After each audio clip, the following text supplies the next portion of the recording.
Hey guys, what's up everyone? Welcome back to another video tutorial from the Apex Predator Billiards Club. My name is Apex New, and in today's video we are going to be looking at a rack review or rack analysis on a rack that I broke during one of my practice sessions, and I thought sharing this rack analysis with you will highlight some things that were done well and some things that needs work on, and potentially these are things that could possibly be happening in also your game where you can also go on a practice table and put some work in. So of course, if this is the first time here on my channel, I do share lots of content with regards to training and building yourself as a pool player. So if this is your first time here on the channel, please go ahead and smash the subscribe button below. Consider dropping a like, turning on your post notification bell to be notified whenever there are more tutorials and advice given in building your game. So without further ado, let's jump right into the break-in here, and we're going to be starting off with the break. And very steady, very calm. I'm in practice mode at the moment. And there you can see that was a solid hit on the one ball, giving the rack a nice, fairly nice spread. All right, a ball was not deposited into the pocket, but of course there is much more to gain by watching my analysis on this rack here. There were some safe exchanges. There were some good shots played. There were some good thinking throughout the rack based on what is required to do whenever you're deciding to play different facets of the game. So with this break here, as you can see, I do not have the one ball in a high percentage pocketing position, but I have a high percentage safety that I can play here. And so the aim of what I'm doing here is that I'm trying to bank the one ball off the short rail, and I want the one ball to come back onto the opposite short rail from where I'm aiming at. And at the same time, I would love the cue ball to take one or so cushions down to the short rail, also leaving my opponent with a tough shot to be played, or even to say the least, a tough safety. So I didn't exactly hide the cue ball from the objective ball, which is the one ball, but what I actually did here is that I left distance. And so with distance, my opponent here will have to decide to go really offensive, which potentially could sell out the game, or he has a tough safety to play. So I'm literally now looking at returning the same shot here. So I'm trying to bank the one back to where I'm aiming from on the short rail, and at the same time leaving distance and using some check sides to hold the cue ball on the short rail, and once again leaving my opponent with a tough offensive shot.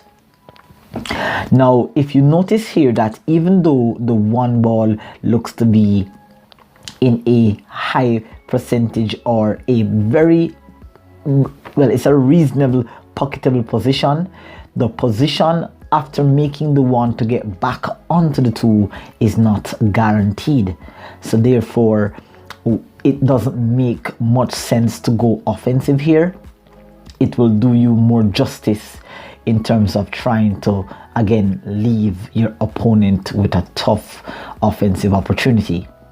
So here what I'm deciding to do is that I'm trying to play the one ball on the right side using a bit of helping spin, taking two rails, and I'm trying to use the 9 and the 7 potentially as cover.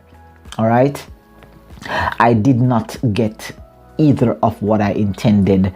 I needed a little bit more side spin there, and I needed to perhaps contact the one ball a little bit thinner. So right now what I've left here is a fairly good shot. I can pocket the one, and the direction of the cue ball as it's coming off a couple of rails with the right speed. And I'm about to slow the video down here to show you a fundamental error that occurred in why I failed to land nicely on the 2.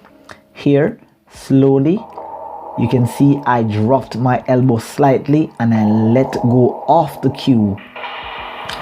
And so what is happening here is that the cue ball did not go in the intended direction that I wanted.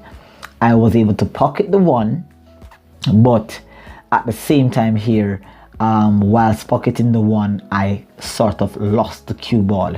I got fortunate in terms of at least being able to see a part of the 2, but I have lost position here, so now I'm gonna have to play a safety. And so that was a nice little safety that I played here. I have to say that there was some fortune on my side. The objective was to play the cue ball off the rail and catch the 2 ball thin, leaving it near the side rail and bringing the cue ball exactly to where it is here.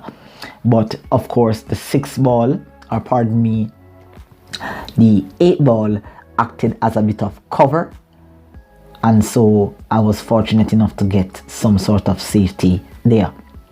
I tried to play a 2 rail kick. The intent was to kick 2 rail flush behind the 2 and send it and cause a separation between the cue ball and the 2 ball, and again leaving my opponent tough. But now I've left my opponent here with a potential 2-9 combination, or just perhaps, as you can see there, I tried to play safety. I tried to bank the 2 balls, pardon me, down towards the middle of the table, and of course trying to use the 6, the 7 and the 9 as a potential blocker.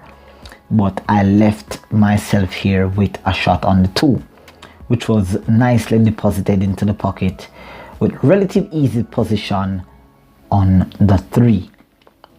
Now at the moment here, the rock, I'm in prime position for a potential run out. I still have a lot of work to do.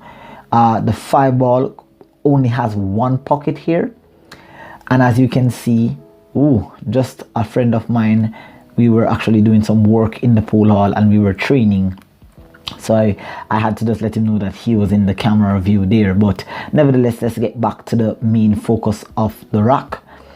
I have to get position on the 4 that is right there, and so I'm pretty much gonna have to be playing multiple reels to get back onto position. So it's a back cut onto the 3 using some center left spin, 1 2 3. I wanted to go behind the 8 and of course get into the line of the 4, but I just grabbed a piece or catch the backside of the 8, which allowed me to miss position once again. So I have a straight in sort of shot on the 4. My table is not the fastest in the world, and I'm using a very old cloth, so you can see the stubbornness in terms of the speed. But nevertheless, it's a beautiful table to play on. It has very tight pockets, and even though with an old cloth, it still plays fairly well. I tried to actually play a tough straight in shot with some top right hand spin to get in line for the 5, but again fallen out of line, and I'm now trying to just simply play here a 2-way shot. I'm actually trying to bank the 5, but if I slightly overcut the 5, I would leave my opponent with a tough shot on the 5, where the cue ball is in the middle of the table and the 5 ball is left on the short rail. That was a nice little position there from the 5 to the 6 ball. I overrun my position, but I was able to smartly play a nice off the rail kick carom of the 7, and of course say back in line for the 7. nice, steady. You can see the amount of control that is on the cue ball. And as I'm about to close the video here, guys, all I wanted to say here was just thank you all for watching and subscribing to the channel and watching my growth. I share this content with you simply because there is much that you can learn about the thought process and the execution of the rock whenever you're thinking. So it was a nice end to the rock, nice control, and there ended this another fantastic video. Do take care until next time. Apex Elenio signing out. Goodbye.